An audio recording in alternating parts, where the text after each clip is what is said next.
Welcome everybody to the Stock Market Investor YouTube channel. So today Warren Buffett released his Berkshire Hathaway letter to shareholders, so that's what I want to take a look at with you all today. So the front page of the annual report opens up to a Berkshire's performance versus the S&P 500. So if we scroll down through all the years from 1965 to 2018, we can see that the overall compounded annual gain from 1965 to 2018 per year is 20.5% for Berkshire and 9.7% average for the S&P 500.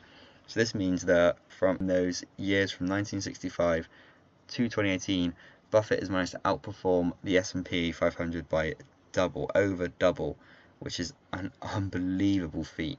And the overall gain is even more astonishing, with Buffett achieving 2.4 million% gain from 1965 and the S&P 500 presenting a gain of 15,019%, which is fantastic, but it's nothing compared to Berkshire's record.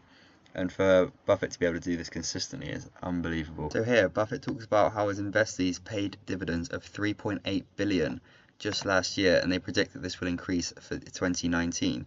So here you can see the companies, the top five holdings, which are American Express, Apple, Bank of America, Coca-Cola, and Wells Fargo.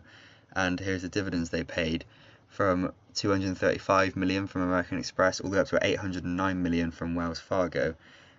This is incredible, but what Warren Buffett thinks is more important is the annual retained earnings by these companies. So here we are, we can see in the rightmost column we have the annual retained earnings, which are much higher than dividends, but this is how much money the company has made and what portion of that Berkshire Hathaway actually owns.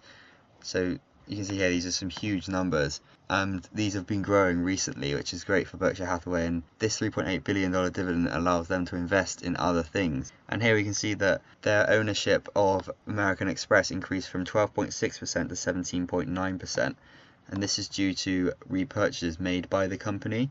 And here we can see that in our fourth grove, Berkshire held $112 billion at the year end in US Treasury bills and other cash equivalent, and another $20 billion in miscellaneous fixed income instruments. And Warren Buffett sees this as unbelievably important to keep Berkshire safe. And here we can see in the next paragraph he talks about how Berkshire's will always remain a financial fortress.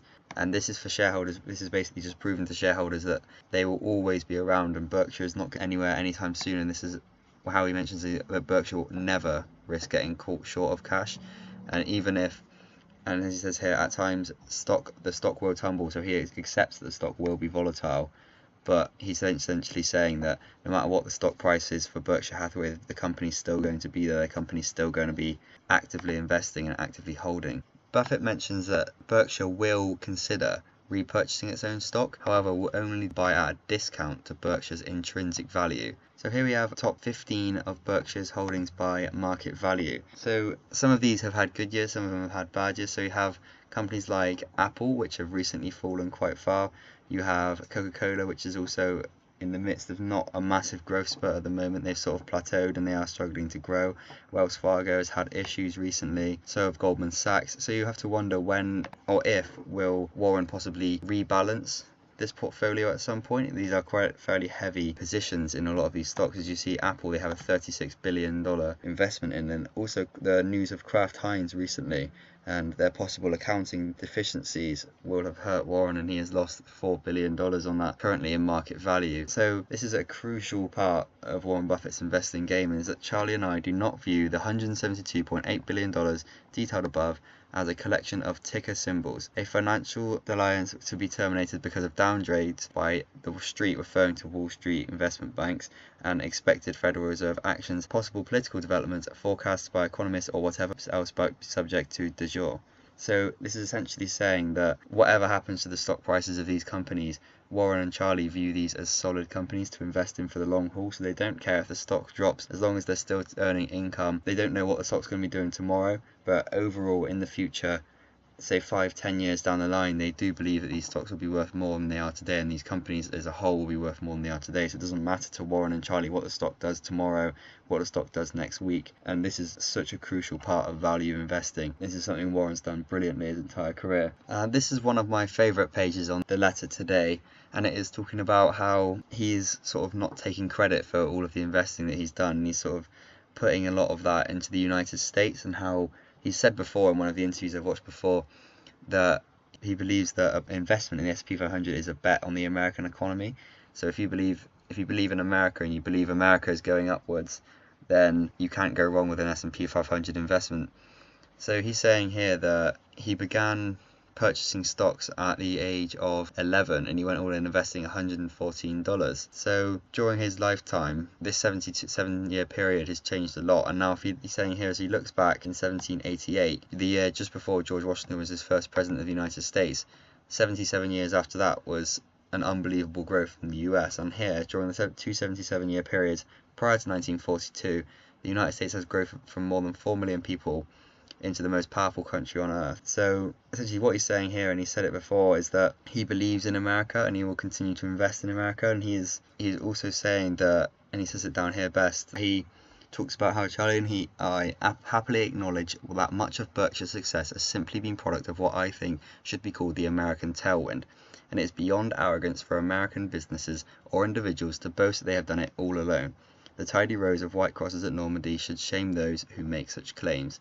And this is talking about how investors who talk about growing from zero to billions completely on their own have not, he's saying they haven't done it on their own, they've just ridden an American tailwind and an American success story. And he acknowledges that he has also done this, and he's happy and proud to admit that he's been part of this and his country has done this. So up here also it talks about how his money has been utilized. So if he had put his $114 in a no-fee S&P 500 index, that when he first invested at 11 years of age, on the 31st of January 2019 it would be worth $606,811. And that is a gain of 5,288 for one. That is unbelievable. So he's also saying a $1 million investment by a tax-free institution of that time would have grown to $5.3 billion, which is an unbelievable amount of money. So he's saying here again, obviously, just invest what you have, invest, set it and forget it. And Warren Buffett is a huge proponent of index funds, and I'll release a video soon about that and how Warren Buffett has also talked about in his will that he wants a lot of his money to go into just an index fund.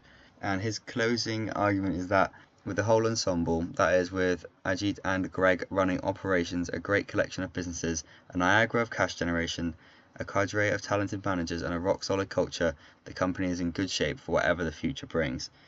And he signed it, Warren E. Buffett, Chairman of the Board, February 23rd, 2019. So there's a few things that we can take away from this letter, and the first is that Buffett's views on stocks haven't changed at all. And one of my favourite parts of the letter is the clarification that him and Charlie do not simply view stocks as ticker symbols to buy when economists in Wall Street tell them to, but rather parts of whole businesses. And a quote from Buffett in previous interviews goes something like, if you wouldn't buy the whole company, don't buy a part of it. I've often mentioned it to people who ask me about investing. For value investors, this is a great rule to live by, and it's one I always consider before purchasing stocks. He does accept that Berkshire stock is going to be volatile in the coming years, but again, as I mentioned earlier, him and Charlie that both believe that the underlying businesses and the holdings that Berkshire possess are strong, so the volatility does not concern him.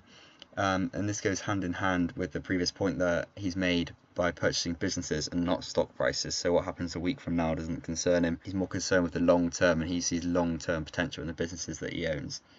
He also keeps a fairly sizable moat around Berkshire Hathaway. So he does this by keeping at least a minimum of $20 billion in cash or cash equivalents. Buffett also mentions investing in companies that do not have excessive debt. And this is another way that Berkshire can stay safe and stay around for the long term, is by not getting involved with companies that are going to face a possible insolvency. And this is crucial, as Berkshire do not want to create a large position of worth billions of dollars and then face a company that could possibly decline to absolutely nothing and have to face a bankruptcy insolvency in the future. So that's another part of value investing, is low debt and high assets. So it's Buffett just living up to his reputation again. And Berkshire Hathaway also love dividend stocks, and that's become clear with all of their holdings, and they made $3.8 billion in dividends alone last year. This is a great amount of money that allows them to purchase more stakes in other companies and current companies, but this unleashing of capital is something Buffett is having an issue with, and it is represented in them holding over $100 billion in cash and cash equivalents. This is not an issue in itself, as he is simply holding out for the company with appealing valuations to come up so that he can move his sizable amounts of cash into without spooking the market. And he alluded to this in his letter, saying how he was looking for an elephant-sized acquisition, but market valuations for companies with good long-term prospects were sky high. So I hope this video helped you understand Buffett's annual letter to shareholders, and I'll post a link to it in the video description below if you want to go through it more thoroughly for yourself. Please like the video if you enjoyed it, comment below what you make of this letter, and don't forget to subscribe for at least 2 videos per week covering stock market news, analysis of stocks and other financial topics. And if you enjoyed this video, be sure to check out some of my others. I recently analysed Bill Gates' dividend portfolio so you too can invest like one of the world's richest men. Thank you so much if you made it this far in the video, and I'll see you in the next one.